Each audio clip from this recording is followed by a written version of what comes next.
been like for you guys, for you, for the staff of the WIAA, the executive board, just trying to pivot with all the changes that's been happening? Yeah, when the metrics changed, I mean, that really turned our world upside down. And, we didn't know they were changing until the day before, and we didn't know what they're changing to until we sat through the same press conference as everybody else. So it was a pretty, enormous upheaval to what we've been doing for months as far as planning and organizing and predicting. So, I mean, we just had to make sense of it. We had to study it. We, fortunately, after January 5th, the Department of Health assigned a liaison to us. And so communication has really amplified since then. And so that's been helpful because there's a lot of questions. We still have a lot of questions and, waiting on some answers. But we've been able to dialogue more than just, send communications and then just hope we got an answer back. So, I know they're not just servicing us in interscholastic activities, they're servicing, every part of our economy as well. And so, but it's been better. It's been a lot of work to kind of get these in place. We thought we had it figured out, and then we heard there's a press conference coming, and we listened in and we saw the changes. And as a staff, we're seeing that there's some progress because at least now there's some places have the opportunity to play. I mean, everybody can play in phase 1. So that was a win on January 5th. And with the change to 3 out of 4 metrics, we've been spending our time trying to analyze and see if they're even realistic. Like, we don't have the data though to compare it to pre-January. Right. Yeah. And so same thing. Trying to figure out, well, would these regions have been phase 2 at some point? We don't know. So we're just kind of watching every week and starting to figure that out to see if we needed to do anything else with scheduling. And then now we're in a 2-week rotation. And so what's that going to do to us? And in the meantime, we get a lot of communication sent to us with concerns. Most people are understanding the process now, but just a lot of frustration from our schools in the last 24 hours that if they weren't phase 2, now they got to wait 2 weeks where they're anticipating being there next week. The flip side, like I heard the governor say yesterday, is, well, if you do make it, at least you have 2 weeks in that area. There's a caveat in that language somewhere where the DOH can step in and either bump people up or down or hold them if for some reason there's a blip in the data or what they think is a trend. So people are looking to us for answers, and unfortunately we have more questions than answers. So we're trying to service our schools and get information out, but it's been really frustrating, trying to navigate that. And then on top of just, knowing how much kids are hurting. I mean, that's been the hardest part. And you hear, I get emails from kids and it's not why we're in this business anymore. Okay. Through this process, and especially through the last few months, it's sometimes I think people have a misunderstanding of what the WIAA's role is in seasons and governance and whatever. Your guys' role basically is to provide sort of guidance for individual leagues and schools to manipulate until you get to the postseason, which this year we're not even sure what that's going to even look like. So. Have you had to struggle with letting folks know about what you can and can't control, because you guys are kind of in the middle here?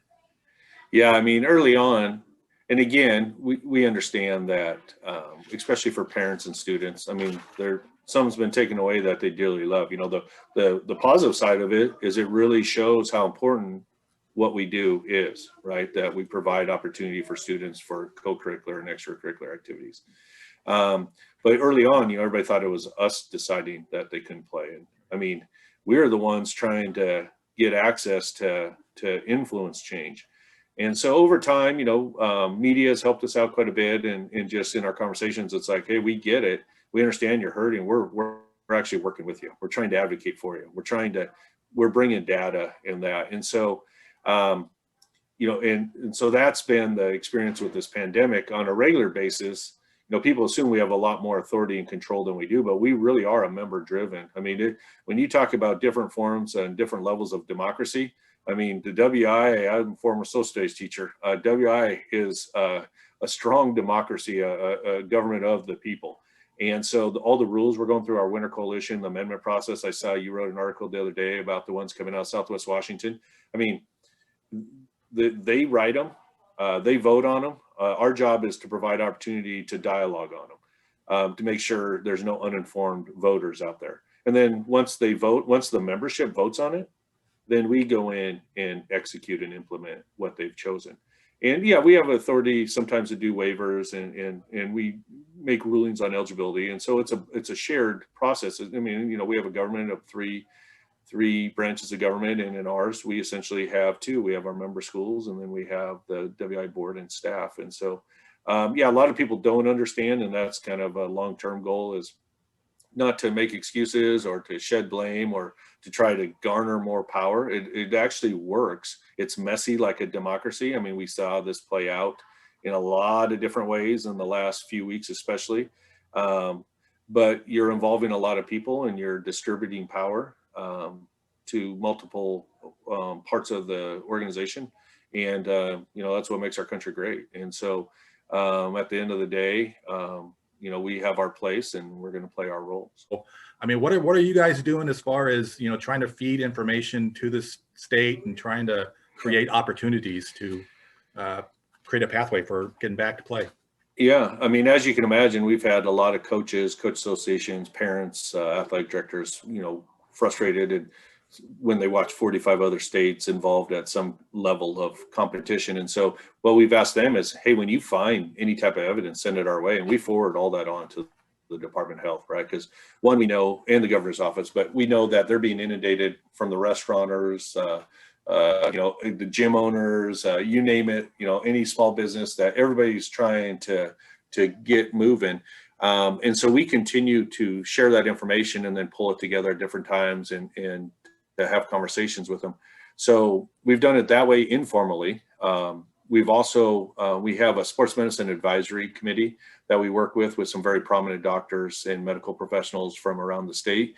And so they've been doing a lot of research on the medical side, and they'll share a lot of their information directly with Department of Health, but also share it with us so we can use that in some of our requests and advocacy. We're part of the National Federation of High Schools, and so we're actually in Section 8. And so the Section 7 and 8 directors, we were meeting bi-weekly for a while. Half of us were playing and half of us weren't. And so we were able to have these ongoing conversations since the spring about what's working, what's not working. You know, how did you get your state to do it? We've learned how all the different states operate. You know, in Arizona, their governor and Department of Health has essentially left it up to their state association and their SMAC committee to decide what to do. They just started basketball again on a 5-4 vote of their state association board, not from the governor, not from. So it's that different to where we are mandated to follow all guidance coming out of Olympia.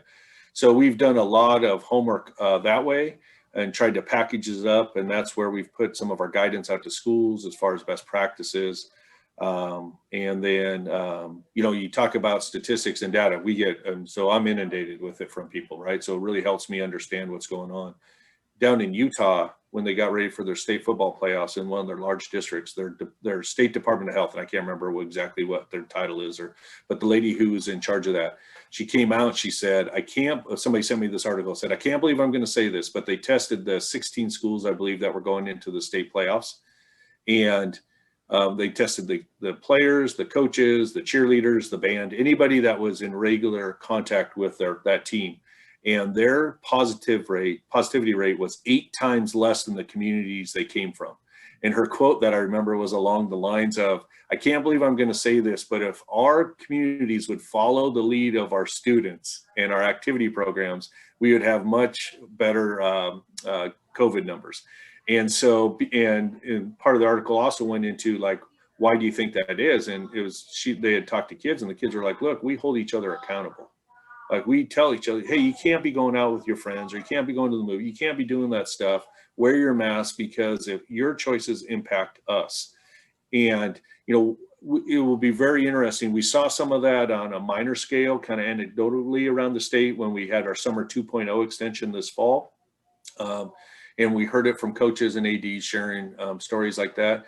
And as we get ready to start doing some competitions, you know, we have full faith that our kids and our coaches are going to do the right thing and make this work. And because it's that important to them, like they finally have a sense of control, at least in their own personal activities. And that's why we see, you know, whether it's Arizona that played, you know, 95%, 94.8 of their scheduled contests, or Utah that was 96% of their contests, Idaho, whatever their percent, they were in the high 90s, played their scheduled contests over the course of the year. And did they, there's one of those states where a volleyball team qualified for postseason and couldn't play because they had an outbreak. We talked to ADs. We've worked a lot with WASA, the State Activities Association. So they've brought in ADs from different states to interview and share their experiences, and where some of them have dealt with some positive cases and some of them have had no issues, no different than what we're seeing around our state. So we've had the opportunity to listen and learn to a lot of people, and that's probably one of the most frustrating things when you're seeing in so many places it's working. We don't get into the nitty gritty, you know, we don't know of any fatalities connected to it, but you don't know if somebody, you know, had it, transmitted it, and then it went to somebody vulnerable at home. But we know as far as coaches, ADs, we haven't seen that. We know most studies show no or very low transmission in the actual activities that kids and coaches who have tested positive are typically contact traced back to other social events, not to the participation of the activity. And so those are the types of things and those studies that we continue to push forward to make sure the Department of Health and the governor's office has it as they're making decisions for us. So we've been reaching out to a lot of when the lower risk sports got the green light. And so we've been reaching out to tennis players, golfers, cross country athletes about their thoughts about it. One thing that keeps coming back is the mask requirement. Okay. And they're like going, wait, what? And cross country kids like, wait, we gotta wear masks for the race. You know, we can't just take them off. And, or, you know, golfers are like, hey, I've been golfing since April, and every time I go out to a golf course, no one's making me wear a mask. I don't understand, you know. What kind of clarification are you working to try to get for some of those things? Yeah, you know, they've committed to us that they will continue to review that, right? So they have their to-do list, and they got the metrics out the door. Now they've done their revision. They're working on, you know, different what restaurants need, what businesses need, and what we need. They have committed, you know, they've mentioned that, you know, golf and maybe even individual tennis. Cross country is the big one that we've really been going back and forth on. You know, there's some conflicting information in some of the general guidelines compared to the specific guidelines. So we're waiting on clarification on that, where it actually talks about masking initially, and then when you're out open that you can pull that thing down. And then when you come back through to finish pulling it up. So we're trying to find out, like, okay, does that meet the mask at all times? Because we got schools asking us, and we need to come up with an answer. So we're hoping to hear, you know, maybe today, maybe next week. But yeah, I mean, there's a lot of concern, but I will say, I think there were 16 states on the last update I got. I talked with Mark back in Michigan. His son was a football player, and, you know, he said, look, here's our experience with wearing masks all the time. It sucks, right? No one likes it. But there's this huge uproar to start. And once we got into it, it wasn't nearly as big a deal as what they thought. We didn't have any health issues with it. And he said, by the end of the year, it was a non-issue. He said, but it took a lot of getting used to. And will it impact performance in some sports? Potentially. Not safety, you know, wise, but in general, yeah, you know, running and all that, absolutely. But at least we're playing. At least we got to play, was his comment. So, you know, we're kind of taking it from that approach, and we're going to find, you know, what's reasonable. And, you know, they're going to the state has erred on the side of caution with really everything. And then they've slowly backed that off. We saw that with the metrics yesterday, 3 out of 4 rather than 4 on the 4. So we're hoping that will continue with the mask. It's, you know, masks are such a hot button anyway, just as politics and everything else, that, you know, we're not going to be the mask police, but we're going to, you know, tell our member schools they got to do what, otherwise we'll lose the opportunity to play, and that would be a bigger travesty. So yeah, so that's really where we're at. And, you know, with no one likes it, you know. I haven't found anybody who says, yeah, I can't wait to put my mask on. You know, it's a pain. But it is what it is. And if that's what we got to do, that's what we got to do. And we'll continue to try to make sure what we're asked to do is reasonable.